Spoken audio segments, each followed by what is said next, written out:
There's a topic that's been on my mind for quite a while. I think that this topic came up mid-June of this year, and it's not really a topic that has just come up. It's been around for quite a while, but the topic is witchcraft in churches. And I've seen some videos where you have, people who have come from the occult and have given their lives to Christ. They when they go to churches, they see the things that was, or some of the same things that they used to do, and it's something that I think really needs to be talked about a lot more. And it's because we need to really get back to how God really wants us to do things according to His Word. And so, the first thing that comes to my mind is a scripture. It's Romans 4:17. Now, I'll say it the way that I heard it growing up and the way that I hear it today. And the way that scripture is being quoted is, speak those things that are not as though they were or as though they are. But I think that we have to really look at the context of it, because when you look at the chapter, the context is about Abraham being justified by faith. So when you read that scripture, it says, as it is written, I have made you the father of many nations, in the presence of God in whom he believed, who gives life to the dead and calls into existence the things that do not exist.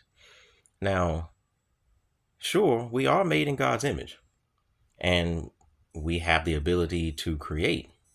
But I think that what we really need to realize is what we are able to do is more so like a shadow of what God is able to do. As created beings, the only thing that we can really do is create things based on what has already been created. An example of that is like the way airplanes are designed, the way jets are designed. Those things are designed after birds, and like the way God made birds and their aerodynamics and how they are able to fly through the air.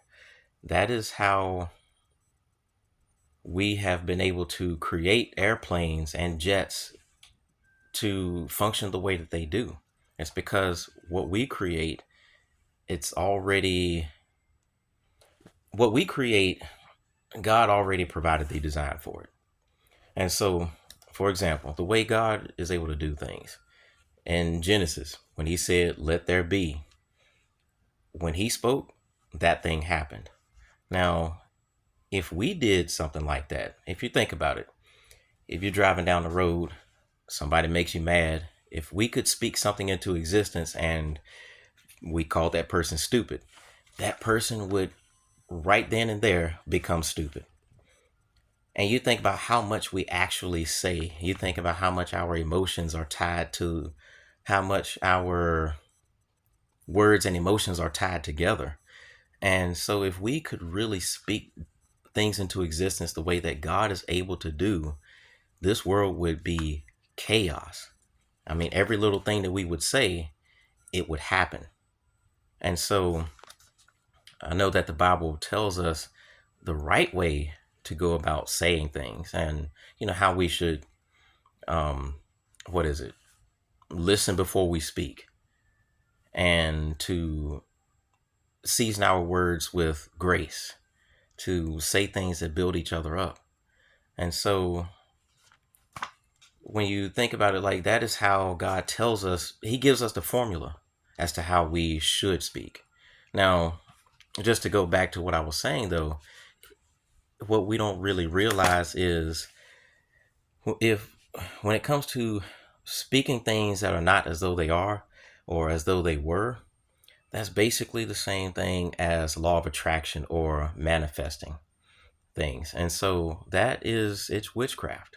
And I don't think that people realize it. And so I think that what ends up happening is, somewhere along the way, it infiltrated the church and just churches across America in general. And so I think without knowing it, people have adopted that. And over time, it's become just part of church. So it would take some time to really, I guess you could say, get that out of our system. But it's something that we have to do.